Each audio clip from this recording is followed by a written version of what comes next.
Okay, today we're examining comparing with fractions and ratios. And we're going to do this in the context of fundraising. Now, has anybody ever participated in a fundraiser? Yeah. Zach, what kind of fundraiser did you participate in? Well, a few days ago, I went to the school movie. Oh! And that was a fundraiser because we got like food and stuff from the school. Yeah, you helped raise money for 360. That's a great connection to our school. Jackson? When I was littler, I did the breast cancer awareness. Nice. Did you do the big walk? Yeah. Oh, that's so cool. Isn't that such a great event? Yeah. That's very cool. Yeah, so those are fundraisers. People raise money for schools or animals or to help build houses or for illnesses. So the students at a middle school are organizing 3 fundraising projects to raise money. The 8th grade will sell calendars, the 7th grade will sell popcorn, and the 6th grade will sell posters. Okay, so let's just do this real fast. What's the 6th grade selling? Posters. What's the 8th grade selling? Oh, sorry, the 7th grade? Popcorn. And what's the 8th grade selling? Calendars. Oh, here's some Spanish. Okay, calendars. Each grade picks a different goal for its fundraiser. The 3 grades are competing to see which grade will reach its fundraising goal first. The fundraising goal for each grade is displayed on a banner in front of the principal's office. So here's our big question today. How can you compare the grades' fundraising goals? So the first thing that I want you guys to do is to look at those 3 goals, and I want you to decide which one's the least, which one is the greatest. Is one goal half of another goal? Is one goal double another goal? So take a minute and think to yourself about that. All right, crew, I would love to hear some of your comparisons. I'm going to write them right here. What are some of your comparisons? Kyla, what's yours? The 8th grade is the smallest, 7th grade is the largest, and then 6th grade is dead in the middle. Okay, so can I say the 8th graders? The 8th graders, and you don't need to write this down. The 8th graders have the largest goal.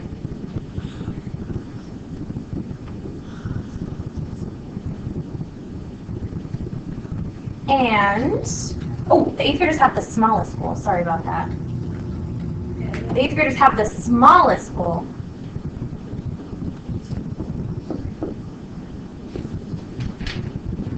And the 7th graders have the largest goal.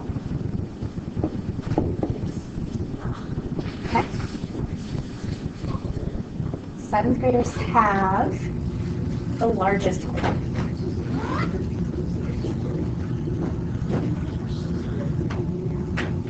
All right.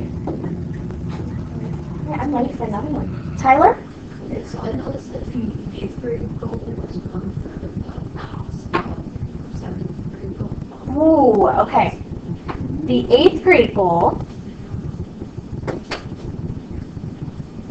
The 8th grade goal is 1/3 of the which grade? 7th.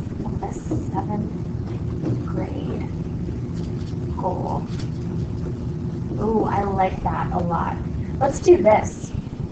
I'm going to set this up as a ratio table. So I'm going to put the 8th grade here and the 7th grade here. The 8th grade goal was 150. The 7th grade goal was 450. Let's go ahead and simplify this. What common factor do 150 and 450 have? 150. Wait, 5. Can we start with 10? Is that cool with you guys? Okay. You want to start with 150? Oh, let's do that. We'll divide both of them by 150. What's 150 divided by 150? 1. And how about 450 divided by 150? 3. Oh. So there are 3 of these 150s that will fit into 450. For every $1 the 8th graders raise, the 7th graders are going to raise $3. Wait, how? The 7th grade goal is 3 times as large as the 8th grade goal. But how would you raise like the same amount of money? Well, for every $1 the 8th graders raise, the 7th graders are going to raise $3. Oh, Yeah, oh my gosh. Crew, I think you are ready to take this to the next step. You think so? yeah. Okay.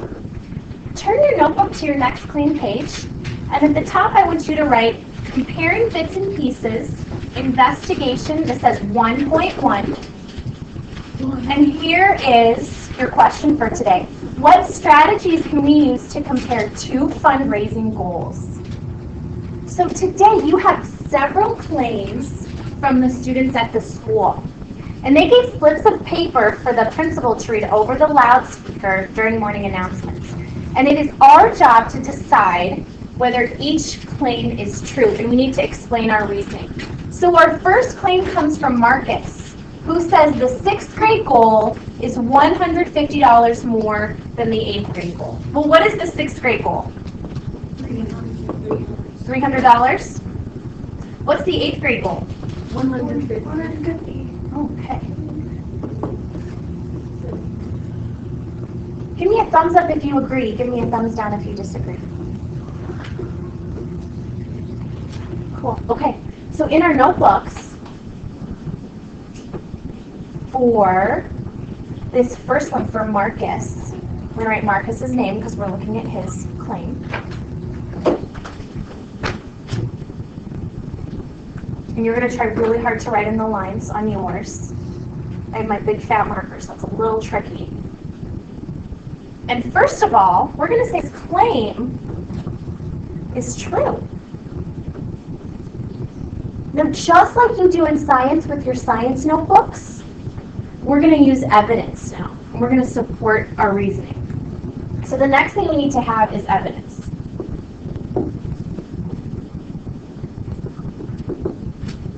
What's our evidence to support that the 6th grade goal is $150 more than the 8th grade goal? Finn, what are you thinking? Okay, can I add a little bit to that? Yeah. Okay. So I'm going to say if we add $150 to the 8th grade goal,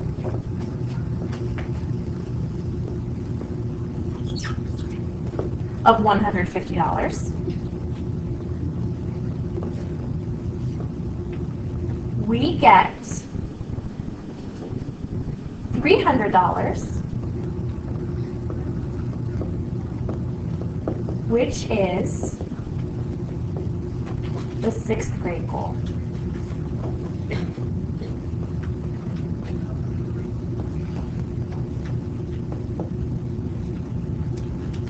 Now you guys have several more claims to evaluate with your partner today. We are looking for you to use this same claim and evidence protocol in your reasons today. All right, good luck. We'll check it in just a little bit. Right. The two claims I would like to look at are Andre's. Let's just start with Andre's claim. We're going to look at Andre's claim. Andre's claim said that for every dollar the 8th graders plan to raise, the 6th graders plan to raise $2. Now, I really love ratio tables also. So I'm going to propose that we set up a ratio table to test this claim. How's that sound? Okay. And I'm going to set up my ratio table in the order that the claim is set up. So the claim says for every dollar the 8th graders plan to raise. So I'm going to have the 8th graders will be on the top of my ratio table. And who are we comparing the 8th graders to? 6th graders. The 6th graders. So we'll have the 6th graders on the bottom. Now it says for every dollar the 8th graders raise, so every $1 the 8th graders raise, how many dollars are the 6th graders going to raise? Two. All right. Now we need to see if this is true. So let's think about what is the 8th graders' fundraising goal? How many dollars are they trying to raise? $150? Okay. So we're going to make our equivalent fraction here. To go from $1 to to $150, what do I have to multiply by? What do I have to multiply by? 150, right? 1 times 150 gives me 150. Now, if I'm going to create an equivalent fraction with my ratio table, I also need to multiply my 6th grade goal by the same amount.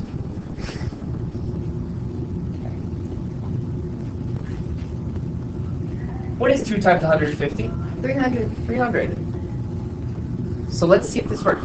We started with, for every $1 the 8th grader is going to raise, the 6th graders are going to raise $2. We knew that the 8th grader's goal was 150. So we also scaled our 6th grade, the money, the $2 they're going to raise, to get 300. Now, is 300 the 6th grader's goal? $300? Yeah. So is this claim true or false? It's true. It's true, and we just used a ratio table compare. So for every $1 the 8th graders raise, the 6th graders will raise $2. Or for every $150 the 8th graders raise, the 6th graders will raise $300. All right, the next claim I want to look at is Ben's claim. Can we look at Ben's claim?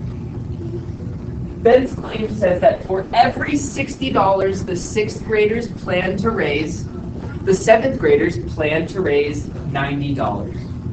Can we use a ratio table to test the validity of this claim? To test if this claim is true? Yeah. Okay. And what 2 grades are we comparing? Is Ben comparing?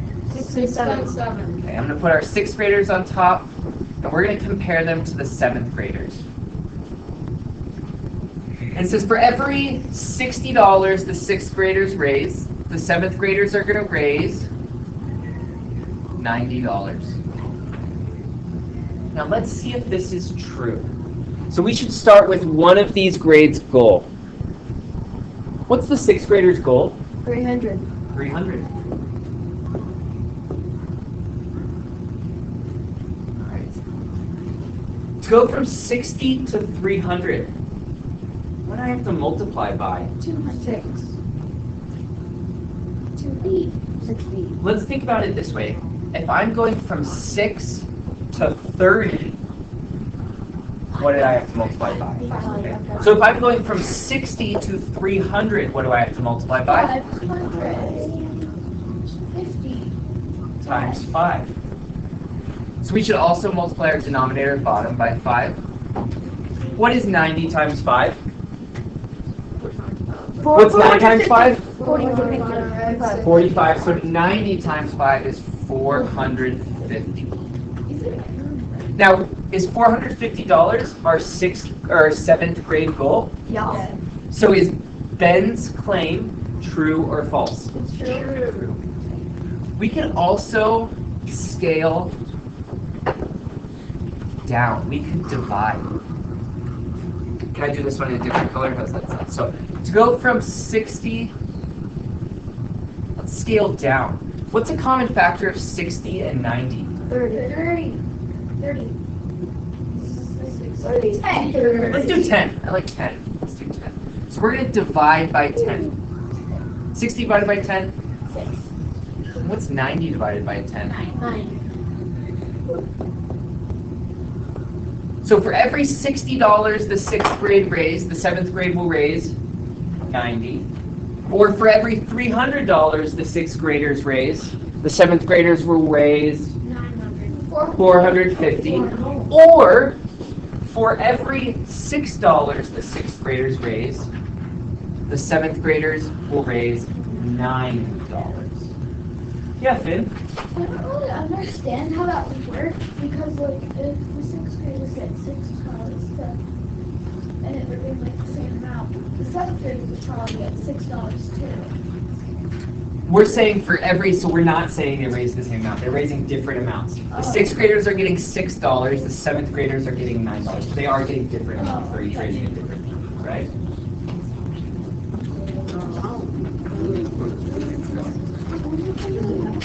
your own